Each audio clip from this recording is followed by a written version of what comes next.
नमस्कार साथियों, Himalayan edu hub में आपका स्वागत है। आज CUET पॉलिटिकल साइंस के सिलेबस पर डिस्कस करेंगे। CUET का नोटिफिकेशन आ चुका है। 1 मार्च से फॉर्म भरे जाना शुरू हो चुके हैं जो 22 मार्च तक चलेंगे। 8 जून से 8 मई से आपके एग्जामिनेशंस स्टार्ट हो जाएंगे। तो सिलेबस के ऊपर डिस्कशन करते हैं। पॉलिटिकल साइंस के कौन कौन से टॉपिक्स ऐसे कैसे हैं और कौन कौन से टॉपिक्स में चेंज हुआ है। तो 2 बुक्स हैं, politics in India since independence और कंटेम्प्रेरी वर्ल्ड पॉलिटिक्स। तो politics in India since independence के तो जैसा सिलेबस पिछले साल था वैसा ही है, उसमें कोई चेंजेस नहीं हुए हैं। वही आपके 9 चैप्टर्स थे, उन्हीं 9 चैप्टर्स में से 9 टॉपिक्स निकल के आए हैं। लेकिन जो कंटेम्प्रेरी वर्ल्ड पॉलिटिक्स है उसमें कुछ रैशनलाइजेशन किया गया, उसमें कुछ टॉपिक्स कम किए गए हैं, तो वो देखेंगे हम आज सिलेबस डिस्कशन के टाइम पे। तो सबसे पहले politics in India since independence का पहला topic, era of one party dominance.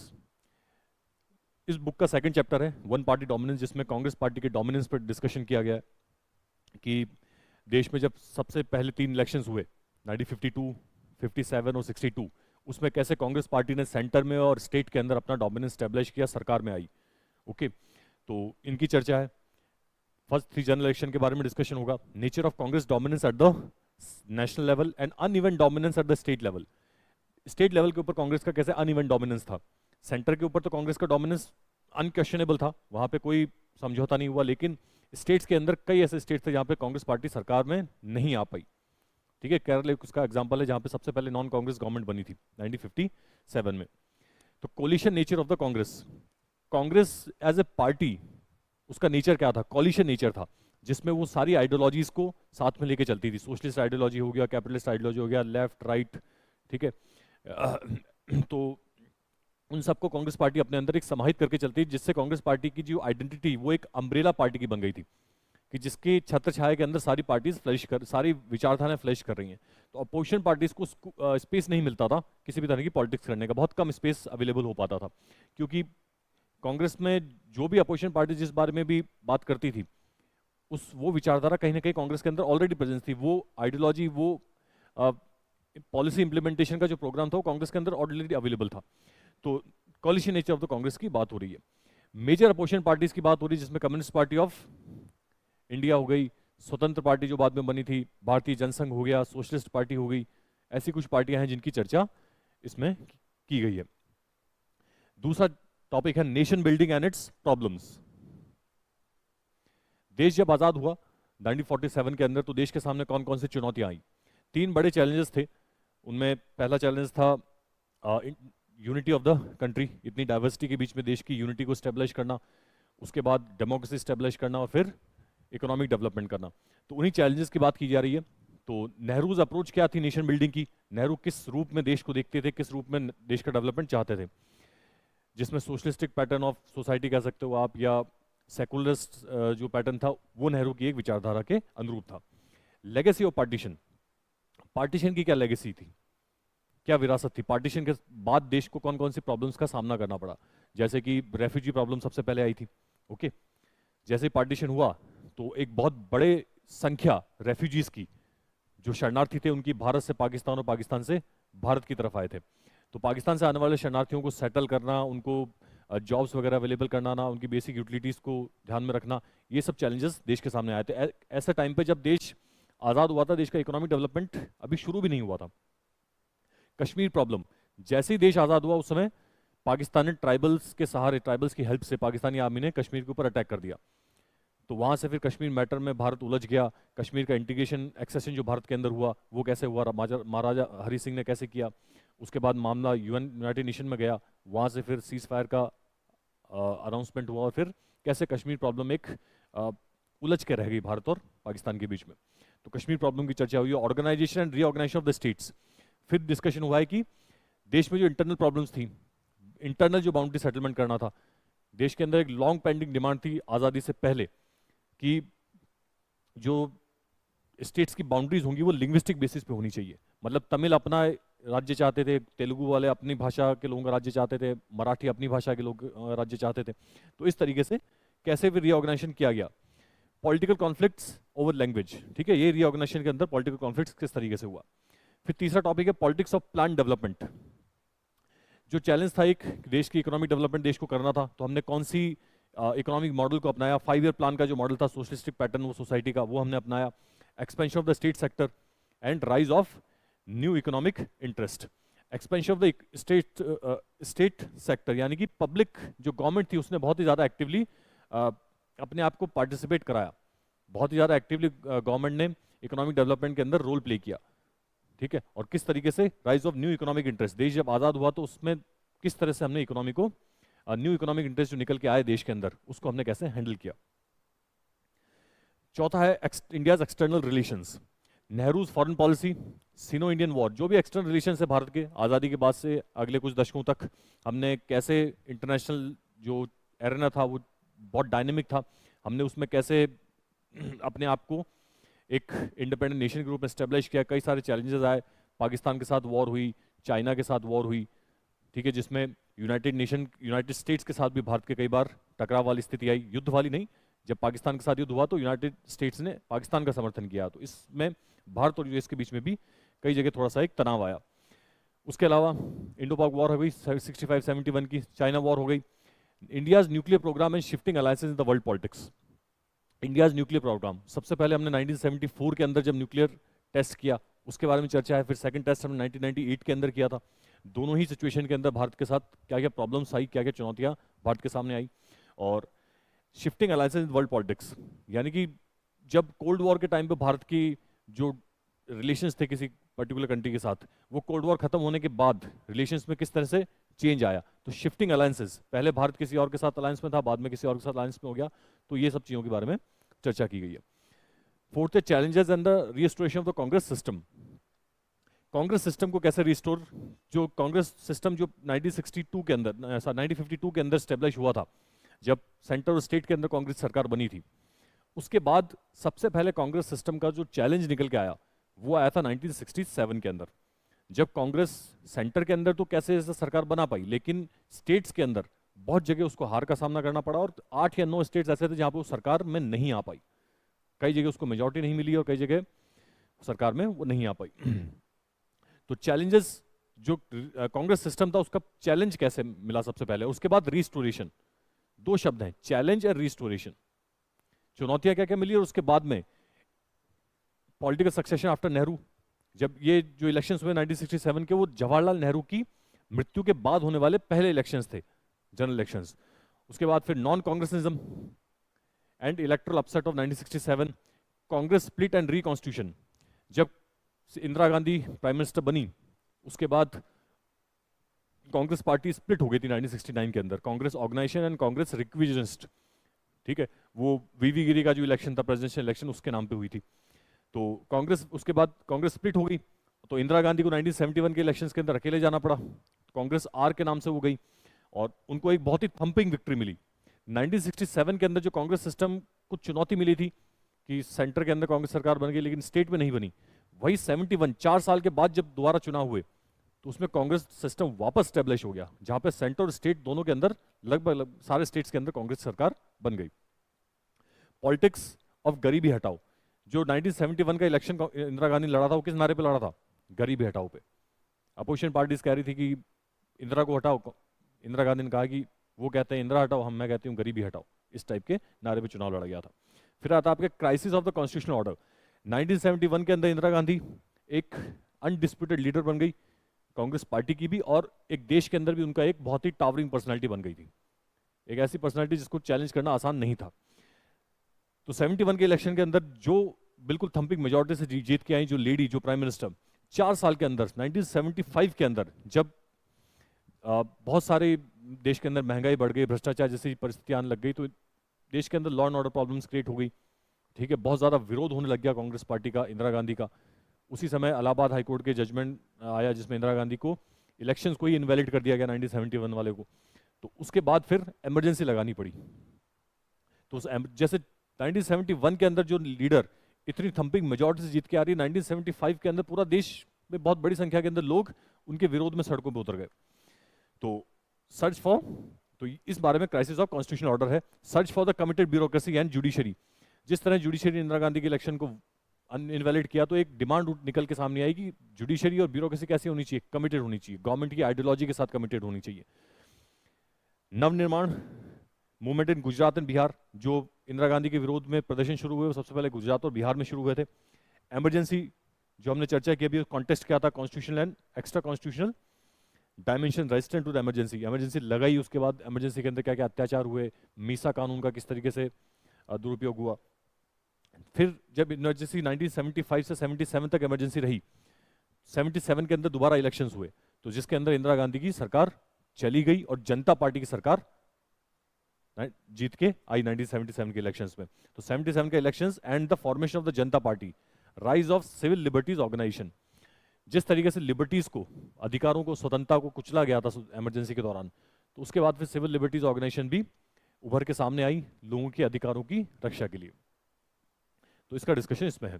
फिर regional aspirations and the conflicts, rise of regional parties, किस तरीके से रीजनल पार्टीज का उभार हुआ, चाहे वो दक्षिण के अंदर हो, नॉर्थ ईस्ट के अंदर हो। Punjab crisis, anti Sikh rights of 1984, Punjab के अंदर किस तरीके से खालिस्तान मूवमेंट चला, और फिर खालिस्तान मूवमेंट का जो शुरुआत हुई थी उसके बाद में फिर इंदिरा गांधी की हत्या हुई 1984 के अंदर, फिर सिखों के खिलाफ दंगे हुए और अगले 10 साल तक ये पंजाब आग में जलता रहा। कश्मीर की सिचुएशन जो हमने नेशन बिल्डिंग के टाइम पे पढ़ा था, कश्मीर प्रॉब्लम, उसी को थोड़ा एक्सटेंड करके इस चैप्टर के अंदर बताया गया है। Challenges and responses in the north east, north east जो भारत का हमेशा से एक थोड़ा सा अलग थलग हिस्सा माना जाता रहा है, अलग थलग तो नहीं है भारत से, लेकिन डेवलपमेंट टर्म्स के अंदर, कम्युनिकेशन टर्म्स के अंदर थोड़ा सा अलग रह जाता है। तो उसकी पॉलिटिक्स क्या थी, उसमें कौन कौन से ऐसे एरियाज थे जो पॉलिटिकली थोड़े से सेंसिटिव थे। फिर आता है आपके democratic upsurge and coalition politics. Congress 1989 के अंदर राजीव गांधी, 84 के अंदर राजीव गांधी चुनाव जीत के आए थे, लेकिन 89 के अंदर कांग्रेस डोमिनेंस लगभग समाप्त हो गया। ठीक है, कांग्रेस का जो डोमिनेंस था, जो कांग्रेस सिस्टम की हमने बात की थी, वो 1989 के अंदर आके कोलैप्स कर गया। उसके बाद फिर कोलिशन पॉलिटिक्स का दौर शुरू हुआ, जिसमें rise of Janata Dal and the BJP, किस तरीके से जनता दल और बीजेपी वाली जो बीजेपी पार्टी थी वो उभरी और किस कास्ट पॉलिटिक्स के बेस पे उभरी। तो पार्टिसिपेटरी अपसर्जी 1990s के अंदर हुआ था, यही वो दौर था जब मंडल कमीशन इंप्लीमेंट हुआ था 1990 के अंदर।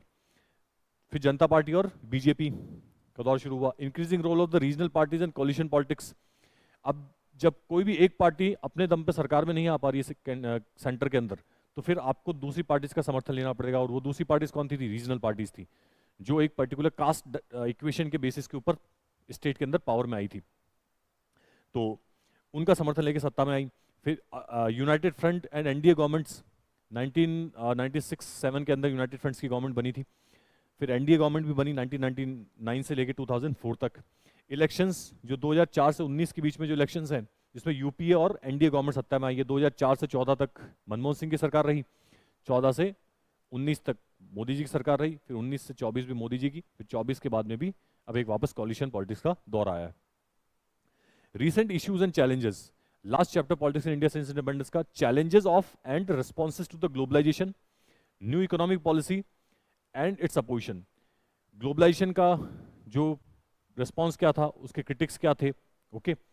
न्यू इकोनॉमिक पॉलिसी जो 1991 के अंदर हमने इंप्लीमेंट की थी, उसका क्या क्या उसके डायमेंशंस थे और क्या क्या उसकी विरोध में बातें हुई थी।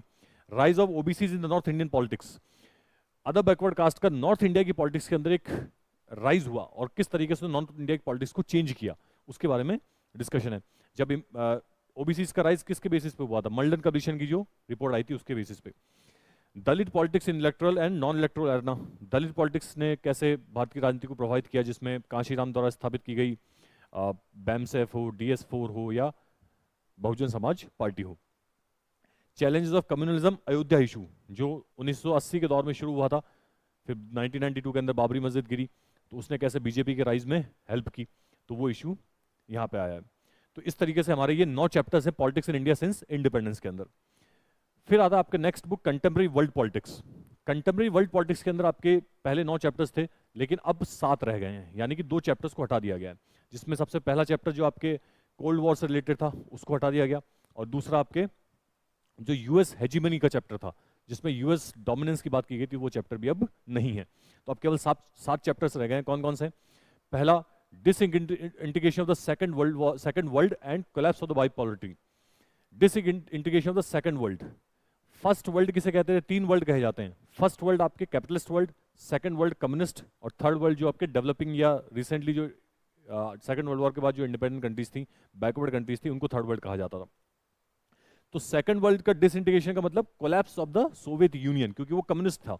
तो सोवियत यूनियन का 1991 के अंदर कोलैप्स हुआ, एंड कोलैप्स ऑफ बाइपोलैरिटी।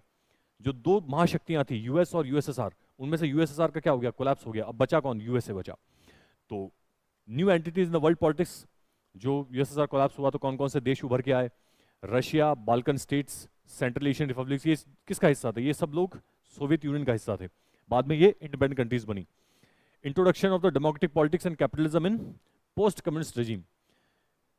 जो पहले सोवियत यूनियन के अधीन थी, जहां पे डेमोक्रेटिक पॉलिटिक्स नहीं होती थी, डेमोक्रेसी जैसी कोई चीज नहीं थी, कहने को कहते थे अपने आप को डेमोक्रेसी, लेकिन डेमोक्रेटिक फीचर्स नहीं थे उनकी पॉलिटिक्स के अंदर। तो बाद में जब कोलैप्स हुआ सोवियत यूनियन का, ये कंट्रीज इंडिपेंडेंट हुई, तो इन्होंने अपने यहाँ पे डेमोक्रेसी को अपनाया।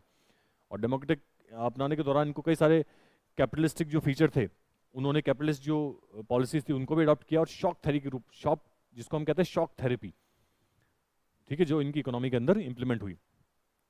India's relation with Russia and other post communist countries. Soviet union के साथ तो भारत के संबंध अच्छे थे, लेकिन जब सोवियत यूनियन कोलैप्स हो गया तो बाद में उसका जो सक्सेसर स्टेट था वो था रशिया। उसके साथ भारत के कैसे संबंध है, उस पर डिस्कशन हो। Alternative centres of economic and political power. Alternative centres, पहले सेंटर्स जो कोल्ड वॉर के दौरान तो केवल सारी पॉलिटिक्स दो ही महाशक्तियों पे थी, यूएस और यूएसएसआर के ऊपर, लेकिन कोलैप्स ऑफ सोवियत यूनियन के बाद ऑल्टरनेटिव सेंटर्स ऑफ पावर कौन से निकल के आए? उनमें चाइना का राइज हुआ था, ओके। पोस्ट माओ एरा, माओ के दौरान तो बहुत ज़्यादा सोशलिस्टिक पैटर्न ऑफ सोसाइटी थी, लेकिन माओ के जाने के बाद डेंग जियोपिंग ने ओपन डोर पॉलिसी अपनाई, जिसमें चाइना का इकोनॉमिक डेवलपमेंट हुआ। Expansion of the European union, ठीक है। एशियान, ये सेंटर्स है ऑल्टरनेटिव सेंटर्स ऑफ पावर, जिसमें यूएसएसआर के अलावा कौन कौन सी ऐसी शक्तियां हैं जो ग्लोबल पॉलिटिक्स को अफेक्ट कर रही हैं। India changing relation with China, Japan and south Korea. Bharat के इन 3 देशों के साथ कैसे संबंध रहे और कैसे संबंध बदलते रहे। तीसरा आता है आपके south Asia in the post cold war era. दक्षिण एशिया के बारे में बात की गई, जिसमें महत्वपूर्ण ऑर्गेनाइजेशन आपके सार्क निकल के आती है। सार्क के बारे में थोड़ा डिस्कशन है। दक्षिण एशिया के अंदर जो देश हैं, पाकिस्तान, नेपाल, ओके, श्रीलंका, इनकी पॉलिटिक्स के बारे में डिस्कशन किया गया। बांग्लादेश हो गया। तो democratisation and it's reversal in Pakistan and Nepal. Pakistan और नेपाल में किस तरीके से डेमोक्रेटिक जो कदम थे उठाए गए थे पॉलिटिक्स के अंदर, लेकिन वो ज़्यादा सफल नहीं हुए, उनका रिवर्स आना पड़ा, मतलब वापस ऑथोरिटेरियन गवर्नमेंट्स वहाँ पे आई। एथनिक कॉन्फ्लिक्ट इन श्रीलंका, जो लिट्टे वाला जो इशू था, वहाँ के तमिल जो बुद्धिस्ट तमिल थे, सिंहलीज थे, और तमिलों के बीच में जो सिविल वॉर हुई थी, उसके बारे में डिस्कशन है। Impact of the economic globalisation on the region, जो ग्लोबलाइजेशन हुआ 1990 के दौर में, उसका इम्पैक्ट क्या हुआ पूरे रीजन के ऊपर। जैसा हमने बताया, सार्क एक ऑर्गेनाइजेशन बनी थी जो साउथ एशिया के जो देश हैं उनके बीच में कॉपरेशन के लिए बनी थी। Conflicts and efforts for piece in south Asia, किस तरीके से जो इश्यूज हैं, भारत पाकिस्तान के बीच में इश्यूज हो गए, बांग्लादेश पाकिस्तान के बीच में इश्यूज हैं, तो उनका कैसे कॉन्फ्लिक्ट थे इनके बीच में और उनका रेजोल्यूशन कैसे हुआ, पीस एफर्ट्स क्या थे। India's relation with its neighbours, जो भी भारत, क्योंकि भारत एक इंपॉर्टेंट कंट्री साउथ एशिया के अंदर, तो भारत के रिलेशंस मैटर करते हैं सारे कंट्रीज के साथ। International organisations in the unipolar world. International organisations, सबसे पहले इसमें यूनाइटेड नेशन की बात होगी। यूनाइटेड नेशन का बैकग्राउंड क्या था, यूनाइटेड नेशन अस्तित्व में कैसे आया, ठीक है, फ्यूचर क्या है यूनाइटेड नेशन का। India's position and restructured United nation, वही यूनाइटेड नेशन का जो स्ट्रक्चर था, 5 परमानेंट मेंबर्स हैं, 10 नॉन परमानेंट मेंबर्स हैं, तो उस स्ट्रक्चर उसको थोड़ा सा चेंज करने की बात की जा रही है ग्लोबल पॉलिटिक्स के अंदर। दुनिया में बात होती है कि यूनाइटेड नेशन को थोड़ा रिस्ट्रक्चर किया जाए, नए परमानेंट मेंबर्स को इंक्लूड किया जाए, नॉन परमानेंट मेंबर्स की संख्या बढ़ाई जाए, तो उसमें भारत का क्या पोजीशन रहेगी। Rise of new international actors, new international economic organisations, NGOs, जो भी न्यू इंटरनेशनल एक्टर्स कौन से, जो भी इकोनॉमिक ऑर्गेनाइजेशंस निकल के आए, जैसे वर्ल्ड बैंक, आईएमएफ, डब्ल्यूटीओ, ठीक है, जो एनजीओज है, ग्लोबल एनजीओज, एमनेस्टी इंटरनेशनल, इनका क्या रोल है। How democratic and accountable are the new institutions of the global governance. Global governance के जो इंस्टीट्यूशंस है उनकी अकाउंटेबिलिटी भी तो इंश्योर करनी पड़ेगी। आर दे रियली अकाउंटेबल, ठीक है, या वो सिर्फ अपनी टर्म्स कंडीशन को थोप देते हैं लेकिन उनकी अकाउंटेबिलिटी नहीं होती, इसके बारे में डिस्कशन है। फिर security in the contemporary world, traditional concerns of security, 2 तरह की सिक्योरिटी है, ट्रेडिशनल, नॉन ट्रेडिशनल। तो ट्रेडिशनल के अंदर आपके जो भी आर्म्स रिलेटेड हैं या जो भी ट्रेडिशनल कॉन्फ्लिक्ट्स होते हैं उनके बारे में चर्चा की। और नॉन ट्रेडिशनल के अंदर आपके human security, global poverty, health, education, इनकी चर्चा की गई है। इश्यूज ऑफ ह्यूमन राइट्स और माइग्रेशन भी नॉन ट्रेडिशनल सिक्योरिटी के अंदर आते हैं। फिर आता है आपका environment and natural resources in the global politics. अब ग्लोबल पॉलिटिक्स के अंदर जो एनवायरमेंट है उसके ऊपर भी पॉलिटिक्स होती है, डेवलप्ड और डेवलपिंग कंट्रीज के बीच में। तो उसके बारे में चर्चा की गई कि दुनिया कौन कौन से एनवायरमेंटल चैलेंजेस को फेस कर रही है, जैसे ग्लोबल वार्मिंग हो गया, राइज ऑफ सी लेवल्स हो गया, ठीक है। तो उसके पीछे हम उस प्रॉब्लम जो दुनिया के सामने आई है उसको एक अकेला देश हैंडल नहीं कर सकता, उसके लिए ग्लोबल कॉपरेशन चाहिए। अब ग्लोबल कॉपरेशन चाहिए तो उसमें डेवलप्ड कंट्रीज भी आएंगी, डेवलपिंग भी आएंगी, लीस्ट डेवलप्ड कंट्रीज भी आएंगी। तो वहाँ पे इन तीनों कंट्रीज के बीच में, स्पेशली डेवलप्ड और डेवलपिंग के बीच में किस तरह की पॉलिटिक्स चलती है, किस तरह के डिसएग्रीमेंट्स हैं। तो environmental movements and evolution of the global environmental norms, conflicts over traditional and common properties resources, ठीक, कॉन्फ्लिक्ट कि कॉमन जो रिसोर्सेज है उनको कैसे डील किया जाए, उनको कैसे प्रिजर्व किया जाए। Right of indigenous people, India stand in global environmental debates. जो इंडिजिनस पीपल हैं, जो ट्रेडिशनली नेचर के बहुत क्लोजली रहते हैं, ठीक है, जंगलों में रहते हैं, आइलैंड्स के ऊपर रहते हैं, उनके भी अपने कुछ राइट्स हैं। कहीं रिसोर्सेज को एक्सप्लॉइटेशन करने के चक्कर में हम उनके राइट्स तो नहीं छीन रहे, उस पर डिस्कशन है। फिर India stand in global environmental debates, Bharat का क्या स्टैंड है जो ग्लोबल के अंदर एनवायरमेंटल डिबेट्स चल रही हैं, भारत उसमें क्या पोजीशन रखता है, ओके। और last, globalisation and its critics, जो ग्लोबलाइजेशन के जो डायमेंशंस है, इकोनॉमिक, कल्चर एंड पॉलिटिकल, उसको एक्सप्लेन किया है। और debates on the nature of consequences of the globalisation, जो भी ग्लोबलाइजेशन के कॉन्सिक्वेंसेज हुए हैं तीनों ही डायमेंशंस के अंदर, आपके पॉलिटिकल, इकोनॉमिक और कल्चरल, तो उसका क्या इंपैक्ट हुआ है। एंटी ग्लोबलाइजेशन मूवमेंट्स दुनिया भर के अंदर जो चले हैं, ठीक है, जैसे कि वर्ल्ड सोशल फोरम निकल के आया था, सिएटल के अंदर एक प्रोटेस्ट हुआ था। India as an arena of the globalisation and struggles against it, India का जो इंडिया के अंदर ग्लोबलाइजेशन को किस तरीके से प्रभावित किया भारत की इकोनॉमिक और पॉलिटिक्स को, और उसके क्या, उसके विरोध में कौन कौन सी पॉइंट्स निकल के आए, कि किसने, ट्रेड यूनियंस जैसे थी उन्होंने अपोजिशन किया था, कई सारी पॉलिटिकल पार्टीज ने अपोज किया था। भारत ने 1991 के अंदर लिबरलाइजेशन, एलपीजी जो इकोनॉमी थी उसको एक्सेप्ट किया था, लिबरलाइजेशन, प्राइवेटाइजेशन, ग्लोबलाइजेशन, तो उसके बारे में इस पर डिस्कशन है। तो कंटेम्प्रेरी वर्ल्ड पॉलिटिक्स के अंदर आपके कितने चैप्टर्स हैं, 7, और politics in India since independence के अंदर 9 चैप्टर्स हैं। तो ये आपका पॉलिटिकल साइंस का कंप्लीट सिलेबस है। इसी सिलेबस को ध्यान में रख के हम क्लासेस लेंगे और टेस्ट सीरीज भी इसी सिलेबस के हिसाब से प्रिपेयर की जाएगी। और बहुत जल्दी आपका एग्जाम है, अब आपके पास 2 महीने भी नहीं बचे, तो सिलेबस को सामने रख के आपकी जो बुक्स हैं उसमें से प्रीवियस ईयर क्वेश्चंस को भी सामने रखिए, साथ में रखिए, सिलेबस भी साथ में रखिए, और उस हिसाब से अपनी तैयारी को धार दीजिए। तो फिर किसी दूसरे टॉपिक के साथ आपके साथ उपस्थित होंगे। आज के लिए बस इतना ही, धन्यवाद।